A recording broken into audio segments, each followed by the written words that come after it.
আসসালামু আলাইকুম। এটিএন বাংলা সংবাদে সবাইকে স্বাগত জানাচ্ছি রোকসানা মিম। শুরুতে বিআরবি কেবল সংবাদ শিরোনাম। স্থগিত হওয়া জগন্নাথ বিশ্ববিদ্যালয় কেন্দ্রীয় ছাত্র ও হল সংসদ নির্বাচন আজ সকাল 8:30টায় শুরু হবে ভোট গ্রহণ। ক্যাম্পাস জুড়ে উৎসবের আমেজ।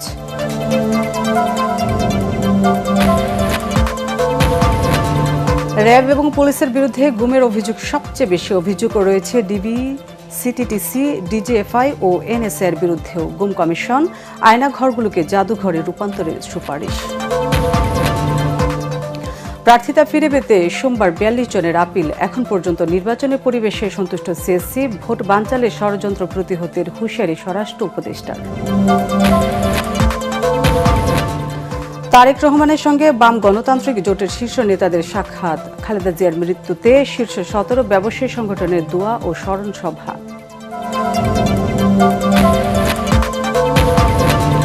এবং মুস্তাফিজকে কলকাতা নাইট রাইডার্স থেকে বাদ দেয় বাংলাদেশে আইপিএলের সকল খেলা ও অনুষ্ঠান সম্প্রচার বন্ধ রাখার সিদ্ধান্ত তথ্য মন্ত্রণালয়ের। শুনছিলেন বিআরবি কেবল সংবাদ শিরোনাম, এবার বিস্তারিত। স্থগিত হওয়া জগন্নাথ বিশ্ববিদ্যালয় কেন্দ্রীয় ছাত্র ও হল সংসদ নির্বাচনের ভোট গ্রহণ আজ উৎসবমুখর পরিবেশে বিরাজ করছে ক্যাম্পাসে। তবে নির্বাচন নিরপেক্ষ হবে কিনা তা নিয়ে সোমবার সংশয় জানিয়েছে ঐক্যনির্ভীক জপিয়ান প্যানেল। তাদের অভিযোগ, আগে থেকে ব্যালট পেপারে সিল মারা হয়েছে। বিশ্ববিদ্যালয় কর্তৃপক্ষ বলছে, ঝামেলা এড়াতে পর্যাপ্ত পরিমাণ বোধ তৈরি করা হয়েছে এবং প্রার্থী ও শিক্ষার্থী ছাড়া কাউকে ক্যাম্পাসে ঢুকতে দেওয়া হবে না। সকাল 8:30টায় ভোট গ্রহণ শুরু হয়ে তা চলবে বেলা 3টা পর্যন্ত।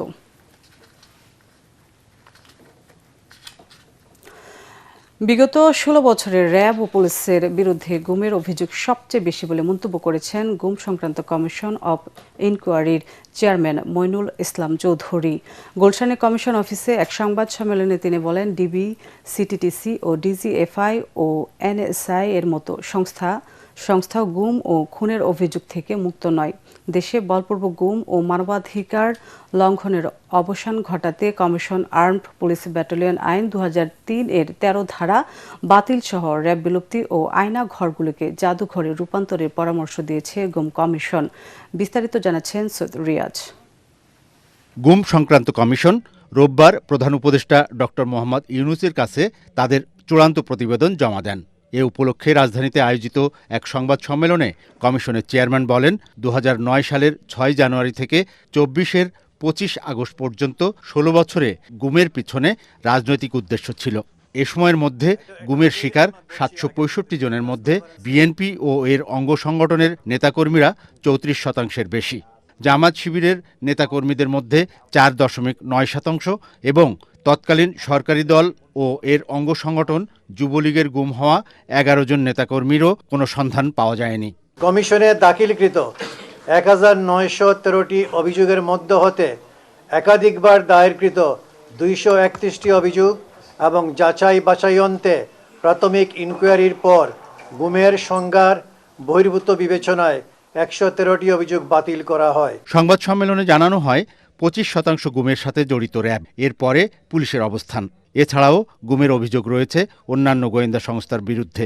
কমিশনের অনুসন্ধানে দেখা যায়, প্রায় 25% গুমের অভিযোগে র্যাব জড়িত, এরপর পুলিশ 23%। এছাড়াও ডিবি, সিটিটিসি, ডিজিএফআই ও এনএসআই ব্যাপকভাবে গুম করেছে। বহু ক্ষেত্রে সাদা পোশাকধারী বা প্রশাসনের লোক পরিচয়ে অপহরণ করা হয়েছে। বিতর্কিত সংস্থা বিলুপ্ত সহ ওই সময়কার কিছু আইন বাতিল ও সংশোধন না হলে আরও গুম খুনের মতো ঘটনা ঘটার আশঙ্কা রয়েছে। র্যাপিড অ্যাকশন ব্যাটালিয়ন বিলুপ্তিকরণ, আভ্যন্তরীণ আইন শৃঙ্খলা রক্ষার দায়িত্ব থেকে সশস্ত্র বাহিনীকে প্রত্যাহার, সন্ত্রাস বিরোধী আইন 2009 বাতিল, আর্ম পুলিশ ব্যাটালিয়ন আইন 2003 এর 13 ধারা বাতিল এবং সত্য, স্মৃতি ও জবাবদিহির প্রতীক হিসাবে আয়নাঘরগুলোকে জাদুঘরে রূপান্তরের সুপারিশ অন্তর্ভুক্ত রয়েছে। গুম খুনের মতো লোমহর্ষক মানবাধিকার লঙ্ঘন নিয়ন্ত্রণে আইন শৃঙ্খলা বাহিনীর জন্য বাধ্যতামূলক মানবাধিকার প্রশিক্ষণ, ভুক্তভোগী কেন্দ্রিক ন্যায় বিচার, ক্ষতিপূরণ ও পুনর্বাসন নিশ্চিত করারও পরামর্শ দেন কমিশন চেয়ারম্যান। ধন্যবাদ জি। সৈয়দ রিয়াজ, এটিএন বাংলা, ঢাকা। পরিবেশ সন্তোষজনক দাবি করে অবাধ ও সুষ্ঠু নির্বাচন করার ব্যাপারে আশাবাদী প্রধান নির্বাচন কমিশনার এএমএম নাসির উদ্দিন। নির্বাচন কমিশনে রিটার্নিং কর্মকর্তার সিদ্ধান্তের বিরুদ্ধে সংক্ষুব্ধ প্রার্থীদের আপিল গ্রহণের বোধ পরিদর্শনকালে কথা বলেন তিনি। মনোনয়ন জমা দিতে গিয়ে স্থানীয় প্রভাবশালীদের তোপের মুখে পড়ার অভিযোগ করেছেন কেউ কেউ। এসব অভিযোগ আমলে নেওয়ার আশ্বাস দিয়েছেন নির্বাচন কমিশন সচিব আখতার আহমেদ। মিজান শাহজাহানের রিপোর্ট। সোমবার সকাল 10টা থেকে নির্বাচন কমিশনে শুরু হয় রিটার্নিং কর্মকর্তা কর্তৃক বাতিল হওয়া প্রার্থীদের আপিল আবেদন গ্রহণ। এটি চলবে 9 জানুয়ারি বিকেল 5টা পর্যন্ত। মনোনয়ন বাতিল বা স্থগিত হওয়াদের পাশাপাশি রিটার্নিং কর্মকর্তা কর্তৃক বৈধ হওয়া প্রার্থীর বিরুদ্ধেও আপিল করতে পারবেন সংক্ষুব্ধ ব্যক্তি। প্রধান নির্বাচন কমিশনার সহ 4 কমিশনারের উপস্থিতিতে 10 জানুয়ারি থেকে 18 জানুয়ারি পর্যন্ত আপিল শুনানি অনুষ্ঠিত হবে। সেখানে আরও উপস্থিত থাকবেন সংশ্লিষ্ট রিটার্নিং কর্মকর্তা বা তার প্রতিনিধি। আমরা এখনো কনভিন্সড যে আমরা একদম এটা ফেয়ার এন্ড ক্রেডিবল ইলেকশন ইনশাআল্লাহ দিতে পারব। আপিল জমা দেওয়ার জন্য সারা দেশকে 10টি অঞ্চলে ভাগ করে আলাদা বুথ বসানো হয়েছে। 1% ভোটারের স্বাক্ষরে গরমিল থাকায় বাতিল হয়েছে অনেক স্বতন্ত্র প্রার্থীর মনোনয়ন। 10 জনের মধ্যে ওনারা 7 জনকে পেয়েছেন, বাকি 3 জনকে ওনারা পাননি। এইটার কারণে আমাদেরকে এই নমিনেশন বাতিল করেছে। বিকেল 3টার দিকে রাজশাহী বুথে আসেন আলোচিত ইউটিউবার হিরো আলম। নির্ধারিত সময়ের 2 মিনিট পর যাওয়ায় তার মনোনয়ন জমা নেননি রিটার্নিং কর্মকর্তা। এখানে তাদের কোনো হাত নাই, এটা পুরোটা আমাকে কোর্টে আগে সাবমিট করতে হবে। আমি যেহেতু জমা দিতে পারিনি। হামলার শিকার হওয়ার অভিযোগ আছে রাজবাড়ী 2 আসনে মনোনয়ন বাতিল হওয়া স্বতন্ত্র প্রার্থী সোহেল মোল্লার। এই ইলেকশন কমিশনের অধীনে কোনো নির্বাচন সুষ্ঠু হওয়া সম্ভব না বলে আমি মনে করি। কোনো প্রার্থী মনোনয়ন জমা দেওয়ার সময় বাধা বা হামলার শিকার হয়ে থাকলে তাও শুনানিতে আমলে নেওয়া হবে বলে জানিয়েছেন নির্বাচন কমিশন সচিব আখতার আহমেদ। বিভিন্ন কারণে বিভিন্ন মানুষ সংক্ষুব্ধ হতে পারে, সে সংক্ষুব্ধের কারণটা তো ওনারা এখানে উল্লেখ করেই আপিল করবেন, সেটা পর্যালোচনা করা হবে। বাছাইয়ে মনোনয়ন বাতিল হওয়া হেভিওয়েট নেতাদের মধ্যে আছেন বগুড়ায় মাহমুদুর রহমান মান্না, চট্টগ্রামে ব্যারিস্টার আনিসুল ইসলাম মাহমুদ, কক্সবাজারে হামিদুর রহমান আজাদ, বরিশালে সর্দার শারফুদ্দিন আহমেদ শান্টু ও ঢাকায় ডাক্তার তাসনিম জারা। যারা স্বাক্ষর করেছেন এই প্রায় 5000 মানুষ এত অল্প সময়ে, ওনারা চান আমি যাতে নির্বাচনে কন্টেস্ট করতে পারি। সংশ্লিষ্ট রিটার্নিং কর্মকর্তার কার্যালয় থেকে সার্টিফাইড কপি উঠিয়ে নির্বাচন কমিশনে আসা এবং আইনজীবীর সাথে পরামর্শ করাটা একটি সময় সাপেক্ষ ব্যাপার। এই কারণে আরও যে 4 দিন সময় আছে সে সময়ের মধ্যেই বাকিরা আপিল করবেন বলে আমরা জানতে পেরেছি। মিজান শাহজাহান, এটিএন বাংলা, নির্বাচন কমিশন, ঢাকা। 12 ফেব্রুয়ারি নির্বাচন করতে অটল সরকার। ভোট বানচালের ষড়যন্ত্র কঠোরভাবে প্রতিহত করা হবে বলে জানালেন স্বরাষ্ট্র উপদেষ্টা জাহাঙ্গীর আলম চৌধুরী। সচিবালয়ে আইনশৃঙ্খলা সংক্রান্ত উপদেষ্টা কমিটির বৈঠক শেষে তিনি আরও বলেন, ভোটের দিন নিরাপত্তা নিশ্চিতে সব ধরনের ব্যবস্থা নেওয়া হয়েছে। প্রচারণায় রাস্তায় সমাবেশ করা যাবে না। এ সময় স্বরাষ্ট্র সচিব জানান, 7 জানুয়ারির মধ্যে ওসমান হাদি হত্যা মামলার চার্জশিট দেওয়া হবে। রিপোর্টে জানাচ্ছেন মাহবুব কবির চপল। তীব্র শীতের মধ্যেও ভোটের উত্তাপ ছড়াচ্ছে সারা দেশে। চলছে মনোনয়ন যাচাই বাছাই। যাদের বৈধ হয়েছে তারা অনানুষ্ঠানিক প্রচারণা শুরু করেছেন।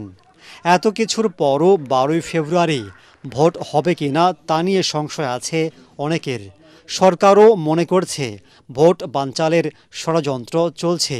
এসব বিষয়ে চুলচেরা বিশ্লেষণ হয়েছে আইনশৃঙ্খলা সংক্রান্ত উপদেষ্টা কমিটির বৈঠকেও। পরে স্বরাষ্ট্র উপদেষ্টা জানান, ঘোষিত সময়ে নির্বাচন করতে সব ধরনের প্রস্তুতি চলছে। আসন্ন নির্বাচনকে কেন্দ্র করে আইন শৃঙ্খলা পরিস্থিতি যেন কোনোভাবেই বিঘ্নিত না হয় সেই বিষয়ে আমরা সর্বোচ্চ গুরুত্ব আরোপ করছি। সব বাহিনীকে সমন্বিতভাবে মাঠ পর্যায়ে আরও সক্রিয়ভাবে কাজ করার নির্দেশনা দেওয়া হয়েছে। তিনি জানান, নির্বাচন কেন্দ্র করে গুজব কিংবা সামাজিক যোগাযোগ মাধ্যমে উস্কানি ছড়ালে কঠোর ব্যবস্থা নেওয়া হবে। প্রচারণার সময় জনভোগান্তি করলে তাৎক্ষণিক ব্যবস্থা নেবে পুলিশ। সবাই সিদ্ধান্ত নেওয়া হয়েছে যে রাস্তাঘাট বন্ধ করে জনদুর্ভোগ সৃষ্টি করা যাবে না, তাহলে আইন শৃঙ্খলা বাহিনী তাৎক্ষণিকভাবে যথাযথ ব্যবস্থা গ্রহণ করবে। উপদেষ্টা জানান, ওসমান হাদি হত্যাকাণ্ডের দ্রুত ন্যায় বিচার নিশ্চিত করা হবে। বুধবারের মধ্যে দেয়া হবে চার্জশিট। হাদি হত্যা মামলার চার্জশিট 7 তারিখের ভিতরে অবশ্যই ইনশাআল্লাহ আমরা দিয়ে দেব। এর চূড়ান্ত প্রস্তুত হয়ে গেছে, ফাইনাল আমরা দেখাশোনা করে নিচ্ছি জিনিসটা। তবে মূল আসামি ফয়সাল করিমকে গ্রেফতারের বিষয়ে কোনো প্রশ্নের উত্তর দেননি তারা। মাহবুব কবির, চপল, ATN বাংলা, ঢাকা। সমস্ত জানতে পারবেন আপনারা। ৭১-এর মহান মুক্তিযুদ্ধ বাংলাদেশের মূল ভিত্তি, এটিকে বাদ দিলে দেশের অস্তিত্ব থাকে না বলে মন্তব্য করেছেন বিএনপির ভারপ্রাপ্ত চেয়ারম্যান তারেক রহমান। গুলশান কার্যালয়ে বিএনপির ভারপ্রাপ্ত চেয়ারম্যানের সাথে সাক্ষাৎ শেষে বাম গণতান্ত্রিক যুক্তফ্রন্টের নেতারা একথা জানান। এদিন বেশ কয়েকটি দলের শীর্ষ নেতারা তারেক রহমানের সাথে সাক্ষাৎ করেন। এদিকে বিএনপির প্রয়াত চেয়ারপারসন বেগম খালেদা জিয়ার প্রতি শ্রদ্ধা জানাতে এখনও তার সমাধিতে দলের নেতাকর্মীদের পাশাপাশি সারা দেশ থেকে শোকার্ত মানুষের ঢল অব্যাহত আছে। বিস্তারিত জানাচ্ছেন মইনুল আহসান। শোক আর প্রিয়জন হারানোর বেদনা নিয়ে প্রতিদিন সারা দেশ থেকে অসংখ্য মানুষ আসছেন জিয়া উদ্যানে তাদের প্রিয় নেত্রী প্রয়াত বেগম খালেদা জিয়ার সমাধিতে শ্রদ্ধা জানাতে। বেগম জিয়ার চলে যাওয়ার এক সপ্তাহ পার হলেও সমাধি ঘিরে শোকার্ত মানুষের ঢল অব্যাহত আছে। সারা দেশ থেকে বিএনপি নেতাকর্মীদের পাশাপাশি সাধারণ মানুষ ফুল নিয়ে আসছেন সাবেক এই প্রধানমন্ত্রীর প্রতি শ্রদ্ধা জানাতে। বিশ্বের বিভিন্ন দেশে থাকা প্রবাসীরাও মৃত্যুর খবর শুনে দেশে এসে সামিল হচ্ছেন শ্রদ্ধা জানানোর মিছিলে। দেশটাতে বেগম খালেদা জিয়ার প্রতি শ্রদ্ধা জানিয়ে সকল ঘরে ঘরে ওনার দোয়া মাহফিল চলছে। বাংলাদেশের স্বাধীনতার সার্বভৌমত্বের পতাকা যতদিন উড্ডীন থাকবে ততদিন দেশনেত্রী বেগম খালেদা জিয়াকে এদেশের মানুষ স্মরণে রাখবে। সোমবার বিএনপি নীতি নির্ধারণী ফোরামের দুই নেতা বেগম জিয়ার সমাধিতে শ্রদ্ধা নিবেদন শেষে জানান, গণতন্ত্র, জনগণের অধিকার আদায়ের সংগ্রামে নিজের জীবন উৎসর্গ করে গেছেন আপসহীন নেত্রী। বাংলাদেশ বেগম খালেদা জিয়াকে হারিয়ে বাংলাদেশ জনগণের অভিভাবক হারিয়েছে। এদিকে বেগম জিয়ার মৃত্যুতে গুলশান কার্যালয়ে খোলা শোক বইয়ে স্বাক্ষর করতে আসেন বাম গণতান্ত্রিক যুক্তফ্রন্ট, গণসংহতি আন্দোলন সহ বেশ কয়েকটি রাজনৈতিক দল ও জোটের শীর্ষ নেতারা। পরে বিএনপির ভারপ্রাপ্ত চেয়ারম্যান তারেক রহমানের সাথে সাক্ষাতে নেতারা পরিবারের প্রতি সমবেদনাও জানান। পলিটিক্যাল কালচার, রাজনৈতিক যে একটা সহনশীলতা, ফিলোসফিক্যাল টলারেন্স সেটা থাকে, সেটা একটা গণতন্ত্রের জন্য সেটাই একটা সৌন্দর্য। বাংলাদেশের কে যারা অস্বীকার করবে তারা আসলে বাংলাদেশের রাজনীতিতে জনগণ কর্তৃক গৃহীত হবে না বলে আমরা মনে করি। ফলে বাংলাদেশকে যারা স্বীকার করেন, বাংলাদেশের সংগ্রামকে যারা স্বীকার করেন, বাংলাদেশের জনগণ তাকেই বেছে নেবে। এবং জনাব তারেক রহমান বিএনপির পক্ষ থেকে তারা সেই ধারণ করার জায়গাগুলো, তাদের যে অঙ্গীকার সেটা পুনর্ব্যক্ত করেছেন। তারা এও জানান, মতপার্থক্য থাকলেও ব্যক্তি বা দলীয় স্বার্থের ঊর্ধ্বে উঠে দেশের স্বার্থে সবাইকে একসাথে কাজ করতে হবে। মইনুল আহসান, ATN বাংলা, ঢাকা। সাবেক প্রধানমন্ত্রী বেগম খালেদা জিয়ার মৃত্যুতে দোয়া ও স্মরণ সভার আয়োজন করেছে দেশের শীর্ষ 17 ব্যবসায়ী সংগঠন। এই সময় অর্থনৈতিক গণতন্ত্রায়নকে বেগম জিয়ার অবদান তুলে ধরেন ব্যবসায়ীরা। বিএনপির মহাসচিব মির্জা ফখরুল ইসলাম আলমগীর বলেন, বিগত সরকারের অত্যাচার নির্যাতনের গুরুতর অসুস্থ হয়ে মারা যান বেগম খালেদা জিয়া। বাংলাদেশকে পিছিয়ে নিয়ে যাওয়ার চক্রান্ত চলছে। নতুন বাংলাদেশ গড়তে সবাইকে সজাগ থাকার আহ্বান জানান তিনি। তরিক ইসলামের রিপোর্ট।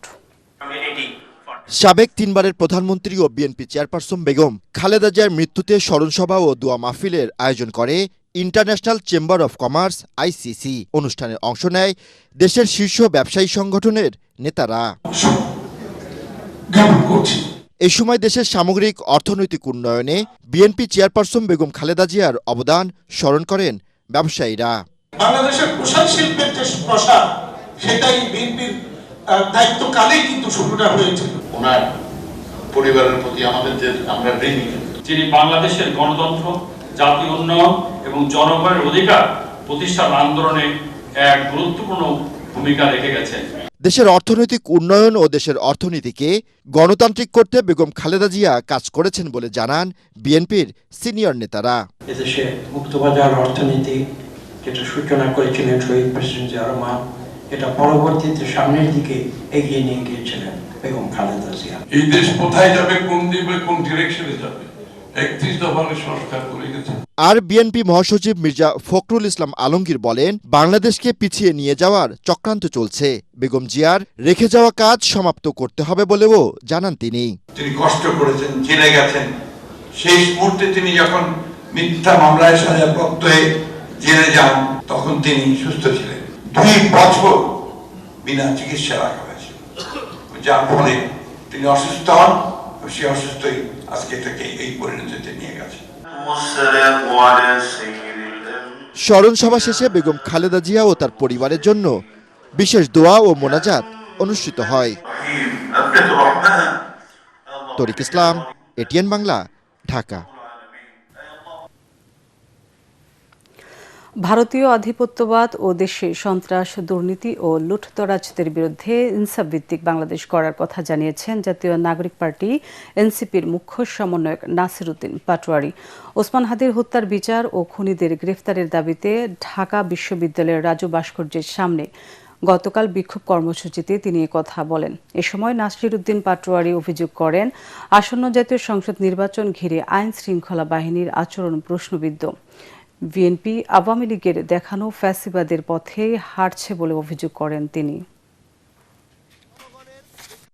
আজাদির জোট, আরেকটি হলো গোলামির জোট, যেখানে আমাদের সংস্কৃতির পরাধীনতা রয়েছে, অর্থনৈতিক পরাধীনতা রয়েছে, রাজনৈতিক পরাধীনতা রয়েছে। এবং সেখানে আমরা দেখতে পেলাম অনেক লুটতরাজ, যারা আমাদের দেশের টাকা বিদেশে পাচার করেছিল, যারা আমাদের পকেটের টাকা কেটে জনগণের সাথে অন্যায় করেছিল, তারা বিভিন্ন অফিসে গিয়ে সেজদা দেওয়া শুরু দিয়েছে। বর্তমান তারেক রহমান উনি বাংলাদেশে এসেছেন, উনি যে ধরনের শোডাউনগুলো দিয়ে যাচ্ছেন এগুলো নিয়ে ইলেকশন কমিশন চুপ রয়েছে। ঢাকা 12 আসনে বিএনপি থেকে মনোনয়ন বঞ্চিত সাইফুল আলম নীরব স্বতন্ত্র প্রার্থী হিসেবে নির্বাচনে দাঁড়ানোই পাল্টে গেছে ভোটের হিসেব নিকেশ।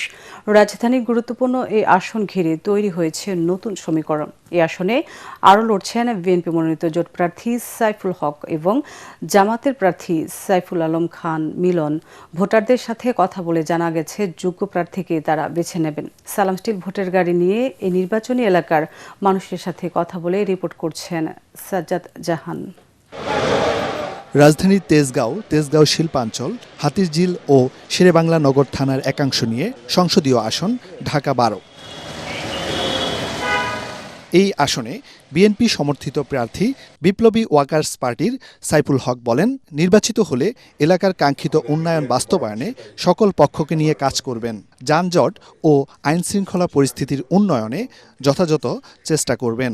নির্বাচিত হলে ঢাকা 12 নিয়ে যেমন একটা সন্ত্রাস, চাঁদাবাজি, দখলদারিত্ব এবং মাদক সবাইকে নির্দিষ্ট পরিকল্পনা করব, নাগরিক সেবাটা নিশ্চিত করা, এটা মনে করি একটা প্রাইম টাস্ক হবে এটা। আর দ্বিতীয়ত এখানে মানুষের জানমালের নিরাপত্তাহীনতা আছে।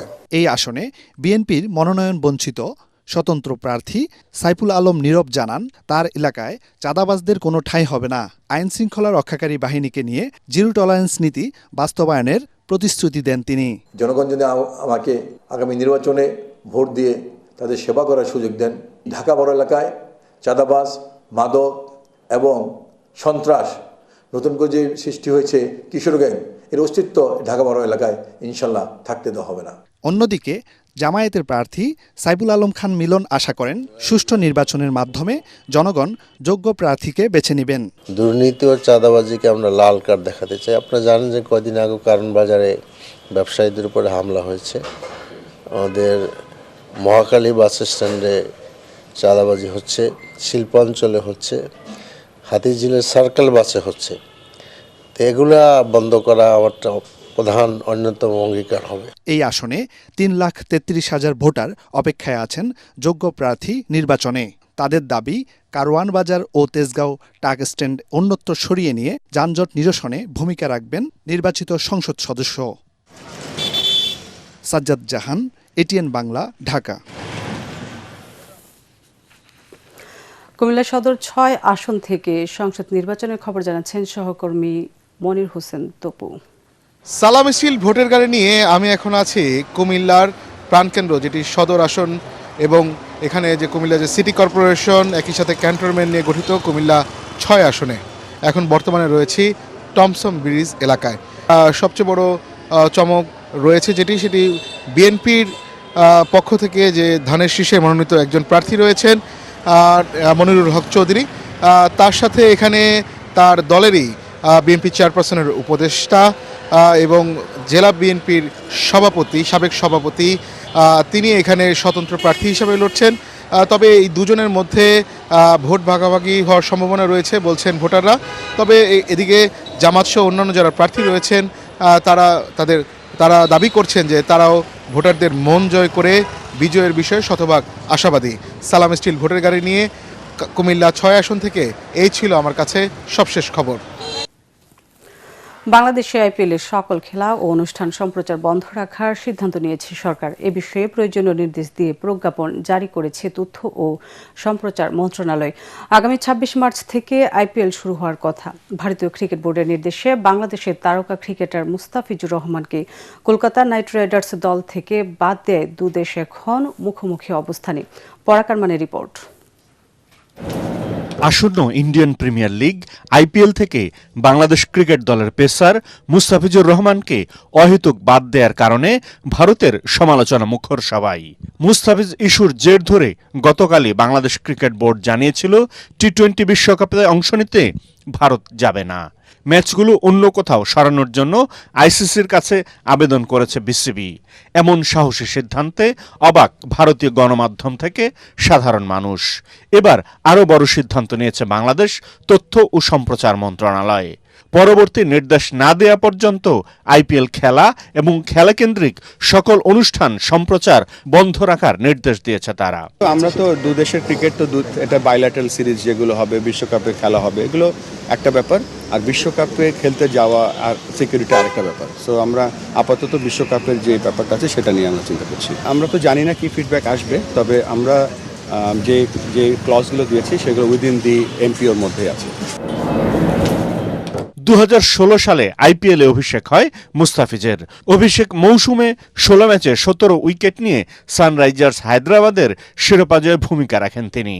তাছাড়া আইপিএলের ইতিহাসে প্রথম বিদেশি ক্রিকেটার হিসেবে উদীয়মান খেলোয়াড় পুরস্কারও জেতেন। কলকাতা নাইট রাইডার্স ছিল মুস্তাফিজের ষষ্ঠ দল। নিলামে তারা মুস্তাফিজকে 12 কোটি 37 লাখ টাকায় দলে নেয়। সম্প্রতি বাংলাদেশ ভারত টানাপোড়েনে হিন্দুত্ববাদী সংগঠনগুলো মুস্তাফিজকে দলে নেয়ার ব্যাপারে আপত্তি জানায়। তাতে তাকে দল থেকে বাদ দিতে কলকাতাকে নির্দেশ দেয় বিসিসিআই। এদিকে বাংলাদেশের ম্যাচ সরানোর আবেদন আইসিসিও বেশ গুরুত্বের সঙ্গে নিয়েছে। টাইগারদের ম্যাচ শ্রীলঙ্কায় সরে যাওয়ার সম্ভাবনা রয়েছে বলে জানা যায়, তবে এখনো পর্যন্ত আইসিসি কিছুই জানায়নি। পরাগ মান, এটিএন বাংলা। খালেদা জিয়া ছিলেন গণমানুষের অধিকার আদায়ে আপোষহীন নেত্রী। তার আদর্শকে পাথেয় করে দেশকে এগিয়ে নেবে বিএনপি বলে জানিয়েছেন বিএনপি চেয়ারপারসনের উপদেষ্টা আব্দুস সালাম। রাজধানীর গুলশানের শাহজাদপুর সাবেক প্রধানমন্ত্রী বিএনপি চেয়ারপারসন বেগম খালেদা জিয়ার রুহের মাগফিরাত কামনায় আয়োজিত দোয়া মাহফিলে তিনি কথা বলেন। অনুষ্ঠানের আয়োজক বিএনপির নির্বাহী কমিটির সদস্য আবুল আহমেদ বলেন, খালেদা জিয়ার অসমাপ্ত কাজকে শেষ করবেন তারেক রহমান। শোককে শক্তিতে পরিণত করে নেতাকর্মীদের দেশ গড়ার কাজে আত্মনিয়োগ করার আহ্বান জানান বক্তারা। এবারে সন্ধানী লাইফ ইন্স্যুরেন্স আন্তর্জাতিক সংবাদ।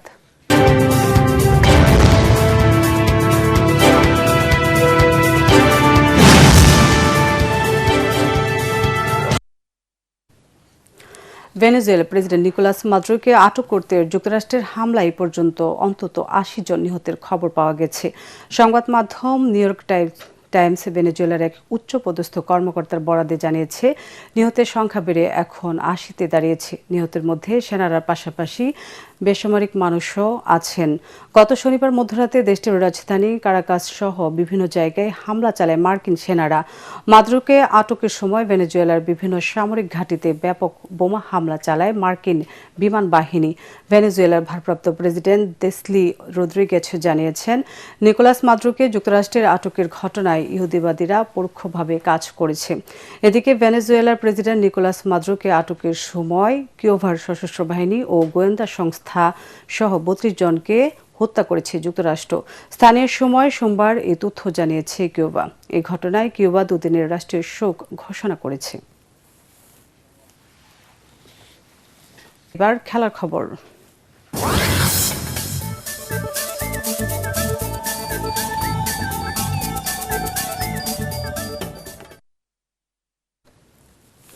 প্রথমবার বাংলাদেশ প্রিমিয়ার লিগ বিপিএল এ অংশ নেওয়া নোয়াখালী এক্সপ্রেস মোটেই সুবিধা করতে পারছে না। টানা 4 হারে পয়েন্ট টেবিলের একেবারে তলানিতে এখন ফ্র্যাঞ্চাইজিটি। সিলেটে দিনের প্রথম ম্যাচে নোয়াখালীকে 6 উইকেটে পরাজিত করে জয় ফিরল সিলেট টাইটান্স। টসে জিতে ব্যাটিংয়ে নেমে নাসুম আহমেদের ঘূর্ণি বলে মাত্র 61 রানে অল আউট হয় নোয়াখালী ও 4 ওভার বল করে মাত্র 7 রানের খরচায় 5 উইকেট তুলে নিয়ে নোয়াখালীর ধস নামান নাসুম আহমেদ। জবাবে মামুলি টার্গেটে নেমে 4 উইকেটে 62 রান তুলে 68 বল হাতে রেখে জয় নিশ্চিত করে সিলেট টাইটান্স।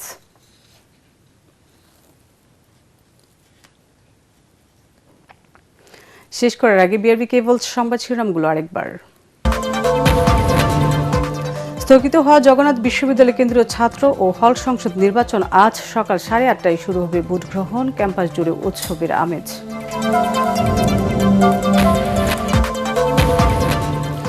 র্যাব এবং পুলিশের বিরুদ্ধে গুমের অভিযোগ সবচেয়ে বেশি অভিযোগ রয়েছে ডিবি, সিটিটিসি, ডিজিএফআই ও এনএসআই এর বিরুদ্ধেও গুম কমিশন। আয়না ঘরগুলোকে জাদুঘরে রূপান্তরের সুপারিশ।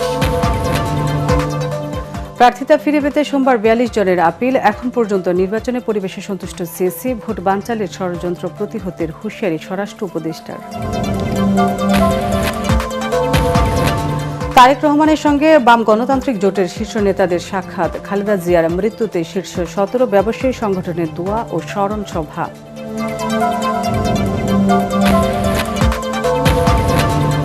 এবং মুস্তাফিজকে কলকাতা নাইট রাইডার্স থেকে বাদ দেয় বাংলাদেশে আইপিএল এর সকল খেলা ও অনুষ্ঠান সম্প্রচার বন্ধ রাখার সিদ্ধান্ত তথ্য মন্ত্রণালয়ের।